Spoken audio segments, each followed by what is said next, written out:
तुम्हारे पास में जो मिट्टी का पात्र उसमें जल भरना, वो जल बैसाख के महीने की किसी भी सोमवार के दिन, किसी भी सोमवार के दिन, बैसाख महीने या किसी प्रदोष के दिन या बैसाख महीने के शिवरात्रि के दिन, वो मिट्टी के पात्र का जल अपने घर के प्रत्येक व्यक्ति का स्पर्श कराकर उस मिट्टी के पात्र के जल को तांबे के पात्र में डाल लीजिए और घर के प्रत्येक व्यक्ति का स्पर्श करा लीजिए और शंकर भगवान तक कुंदकेश्वर महादेव के नाम से समर्पित करिए। कुंदकेश्वर महादेव। कभी जीवन में पीछे पलट कर देखने की जरूरत नहीं पड़ेगी, आप उन्नति की सीढ़ी की ओर बढ़ते चले जाओ। बैसाख महीने में मट्टी के पात्र का जल भगवान शंकर को समर्पित होना चाहिए। उसका सुख हमारे जीवन को एक आनंद फल प्रदान करे।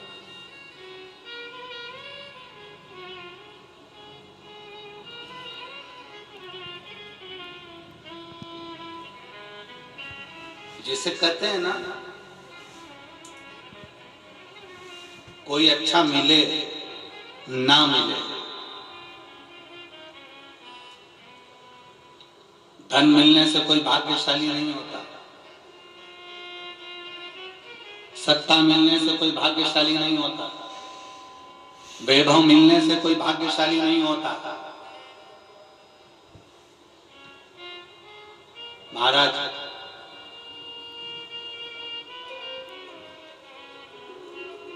धन मिलने से कोई भाग्यशाली नहीं होता, वैभव मिलने से कोई भाग्यशाली नहीं होता, सत्ता मिलने से कोई भाग्यशाली नहीं होता, बड़ा मकान मिल जाने से कोई भाग्यशाली नहीं होता। शिव महापुराण की कथा कहती है, अगर दो सही मिल जाएं तो तुम्हारा जीवन सफल हो जाए। एक गुरु सही मिल जाए और दूसरी घरवाली सही मिल जाए तो तुम्हारी जिंदगी स्वर्ग। दो सही मिलना चाहिए। धन मिलने से कोई भाग्यशाली नहीं होता, वैभव मिलने से कोई भाग्यशाली नहीं होता, सत्ता मिलने से कोई भाग्यशाली नहीं होता, बड़ी मकान बड़ी गाड़ी मिलने से कोई भाग्यशाली नहीं होता। दुनिया का सबसे भाग्यशाली व्यक्ति वो होता है जिसको दो ठीक मिल गए, दो अच्छे मिल गए। एक गुरु अच्छा मिल जाए, दूसरी जब की बोलो घरवाली अच्छी मिले। गुरु अच्छा मिलेगा तो तुम्हें स्वर्ग की सीढ़ी चढ़ा देगा और घरवाली अच्छी मिलेगी तो घर को स्वर्ग बना देगी।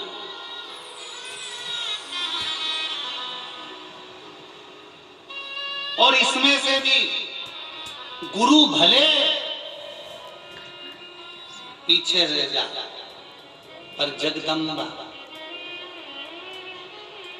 घरवाली भगवान से प्रार्थना करना ऐसी मिले जो मेरे अनुकूल, प्रतिकूल नहीं, अनुकूल। एक पति की पत्नी अनुकूल नहीं थी, प्रतिकूल थी। पति उससे कहता था आलू की सब्जी बना ले, वो बैंगन की बनाती। पति उससे कहता है तू पीली साड़ी पहनना, वो नीली पहनती। पति उससे कहता कि देख चाय बनाना, तो वो कॉफी बनाती थी। इतनी प्रतिकूल, अनुकूल थी नहीं, बिल्कुल उल्टा चलती थी, बिल्कुल उल्टा। एक दिन पति को बड़ा दुख हुआ। पति ने अपने गुरुजी से कहा, गुरुदेव 16 श्राद्ध का समय आ रहा है, श्राद्ध पक्ष आ रहा है। गुरुदेव मेरे पिताजी का श्राद्ध आ रहा है, मैं अपनी पत्नी को बोलता हूँ पर वो श्राद्ध नहीं करने देती है क्योंकि उल्टा चलती है, मैं क्या करूँ? गुरुजी ने कहा एक काम कर, अभी तक वो उल्टा चलती थी, अब की बार तू उल्टा चल। उसने कहा गुरुजी उल्टा कैसे चलूं? तो वो तुरंत गुरुजी ने कहा कि एक काम कर, तू ऐसा कर कि आज घर जाकर बोलना अपनी पत्नी से, सुनो पिताजी का श्राद्ध है पर अपन श्राद्ध नहीं करेंगे। अभी तक बोलती थी करेंगे, अब बोलना नहीं करेंगे। उसने कहा ठीक है ऐसा बोल दूंगा। और उसने जाकर तुरंत कहा सुनो पिताजी का श्राद्ध है, अपन नहीं करेंगे। पत्नी तुरंत चिल्ला के बोली क्यों नहीं करेंगे? तुम्हारा बाप तुम्हारा पिता और तुम ही उनका श्राद्ध भी कर रहे, जरूर करेंगे। अब पति ने मन में सोचा गुरुजी तो गुरुजी है, कितना बड़ा ज्ञान दे दिया भगवान, कितना बड़ा। और गुरु जी ने कहा था जो जो तुझे करवाना है उसके लिए उल्टा चलना। इतने में इसने कहा सुनो, श्राद्ध करेंगे तुम कह रही हो तो, पर पंडित को भोजन नहीं कराएंगे। इतने में पत्नी जूड़ा बांधती बांधती बोली क्यों नहीं करेंगे, ठीक है बांध के ले जाओगे, 100 बामन को जिमाएंगे जा। पति ने सोचा आज तक एक नहीं जिमाया होगा, 100 बामन जिमा रहे हैं। पति ने कहा ब्राह्मण को जिमा देंगे तेरे कहने पर दक्षिणा नहीं देंगे। कैसे नहीं दोगे?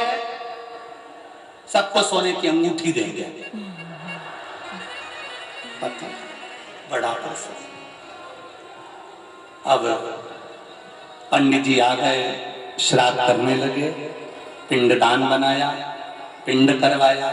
पंडित जी ने कहा ये पिंड ले जाकर अच्छी गंगा जी की नदी में पानी में इसका विसर्जन करो। पत्नी ने पति से पूछा कहाँ जा रहे हो? पति चिल्ला कर बोला पिताजी के पिंड को नदी में विसर्जन करने जा रहा हूं। इतने में पत्नी चिल्ला कर बोली तुम्हारे बाप ने कौन सा अच्छा काम किया था जो नदी में विसर्जन करने जा रहा हो, गटर में पटक दो। अब यहाँ पर उसको उल्टा बोलना था कि पिंड को गटर में पटकने जा रहा हूं, तो पत्नी बोलती नदी में विसर्जन करो। अब इसने कहा नदी में विसर्जन करो तो इसने गटर में पटकवा दिया।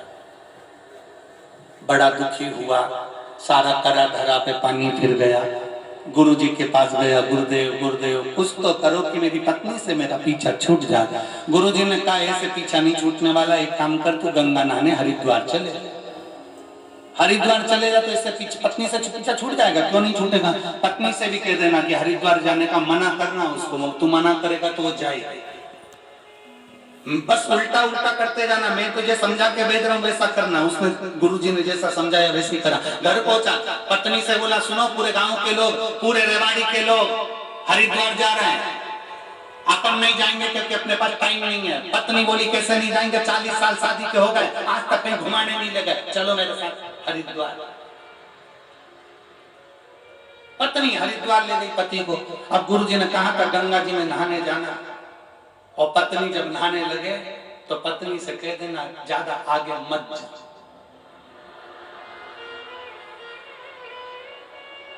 बस इतना ध्यान।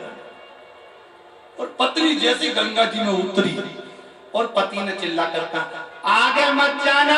पत्नी बोली जाऊंगी जा। और जो आगे गई और पानी में गंगा मैया ले जा, गंगा मैया ले, गंगा मैया ले जा। इतने में गुरु जी भी समझदार थे। गुरु जी को मालूम है कि पत्नी बहुत तेज है, गंगा जी में चेन पड़ी रहती है, चेन को पकड़ लेगी, और पत्नी ने चेन पकड़ ली। अब इसने नारियल वापिस जेब में रख लिया है तो बच गए। पर गुरु जी की वचन याद आ गया, जब चेन पकड़ ले तो चिल्ला कर कहना जम के पकड़। अब इसने